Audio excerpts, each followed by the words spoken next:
Next topic from within the allocation of resources is price changes. So what exactly is included in price changes? The learning outcomes. First, causes of price changes. What are the causes that change the price of a certain good or a service? Changing market conditions as a cause of price changes, we'll discuss in detail. And what are the consequences of price changes? Demand and supply diagrams to be used to illustrate these changes in market conditions and their consequences for equilibrium price and sales. So first, causes of price changes. So let us first consider a diagram to understand the concept. This is your supply curve, demand curve, and let us see how these different variables change the price and the quantity supplied and demanded in the market. First, we have the factor cost. When we say the factor cost, means factors of production: land, labor, capital, and enterprise.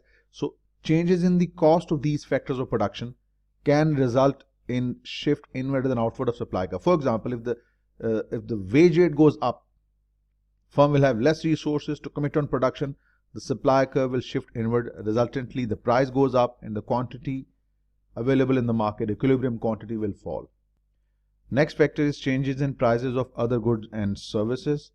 How would it affect the equilibrium quantity and the equilibrium price? For example, let's say the diagram here represents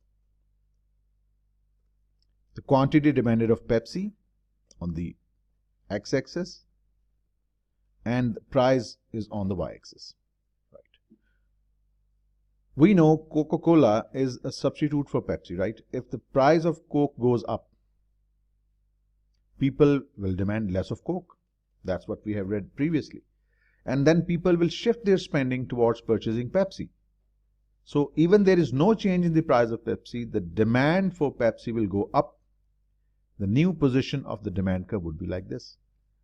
This happens when the price of a substitute goes up, the quantity demanded goes down, and people will start spending more for Pepsi.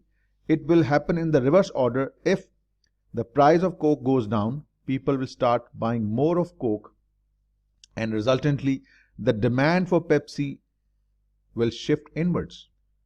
Alright, so let us now consider complementary goods. The complementary goods are goods that are jointly demanded. For example, Lay's. Lay's and Pepsi, they are jointly demanded, let's assume. So how do the changes in price on Lay's affect the quantity demanded of Pepsi? If the price of Lay's goes up or price rises, people will buy less of Lay's and they will buy less of Pepsi, right? It means the demand for Pepsi will fall. Likewise, if the price of Lay's goes down, people will buy more Lay's and they will buy more Pepsi. The demand curve for Pepsi now will shift outwards. So this is how the prices of substitutes and prices of complementary goods can increase and decrease the demand of a certain good, as you can see, Pepsi in this case.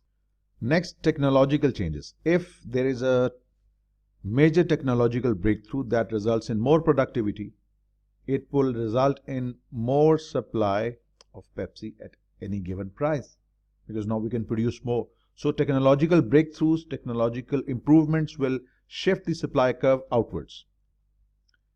Subsidies. Subsidies are assistances given to the producers by the government so that they can produce more. So if the subsidy increases, then producer will be able to, like Pepsi in this case, they will be able to supply more. So increase in subsidy would result in shift of supply curve towards the right or shift outwards. Resultantly, the price would fall and the quantity supplied would increase as well.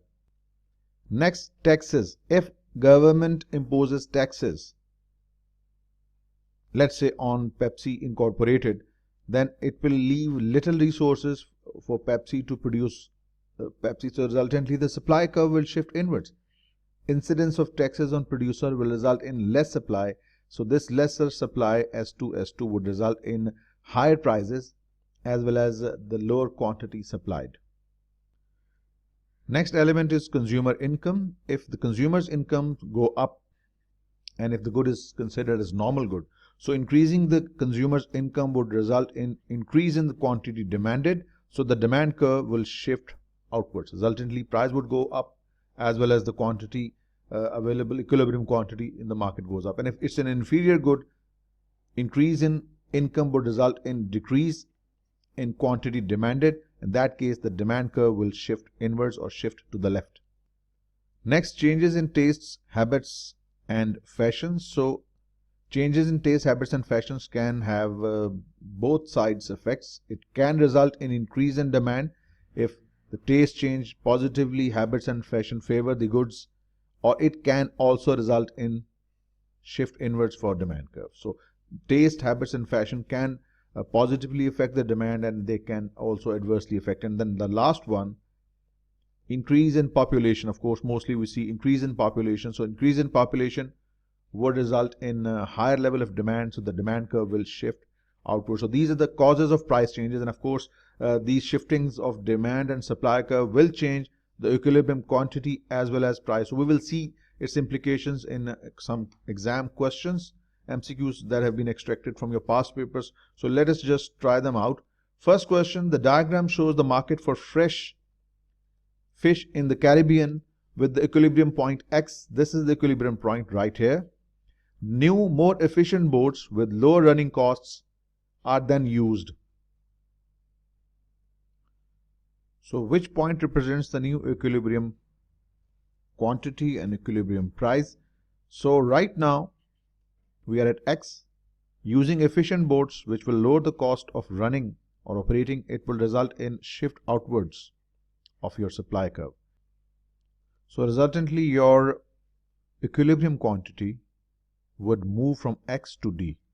So the equilibrium quantity would increase and the price would fall. So the correct answer should be D, and D it is. Next, the diagram shows demand and supply curves for a product at its equilibrium price P. This is the equilibrium price, this is the equilibrium quantity. How would the introduction of a subsidy be shown? We have just seen that subsidy results in increase in quantity supplied. So the quantity supplied, the curve would shift to the right, shift outwards, or there would be increase in supply. So the new supply curve would be S2. So supply curve would shift to S2, and that makes D to be the correct option. Next, the diagram shows different conditions of demand and supply for a product. In which diagram would market price remains unchanged if consumer income fell? So market price remain unchanged. In all of these diagrams, price can change. Price can change. Price can change either because of demand and supply. But look at this in option D.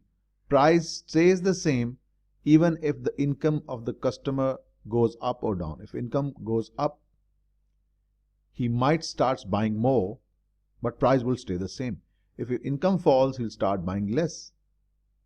So in both cases, the price won't change. Price is fixed. So it means that will make D to be the correct option. Next, a government gives farmers a subsidy of $5 per kilo to supply food on the open market, where X is the original equilibrium position. X represents the original equilibrium position, 15 is the price, and 16 is the equilibrium quantity. Government gives subsidy of $5 per kilo. What does it mean? Assistance to the farmer so that they can produce more and supply more. So resultantly, the supply curve will shift outwards. Demand stays the same. So a subsidy of $5 will result in supply curve shifting from S1 to S2, right? What will happen? The quantity supplied goes up from 16,000 to 20, and the market price falls from 15 to 13. So the new equilibrium price would be right here, PE, that is 13, and the new equilibrium quantity would be 20,000. So that makes B to be the correct option, and B it is.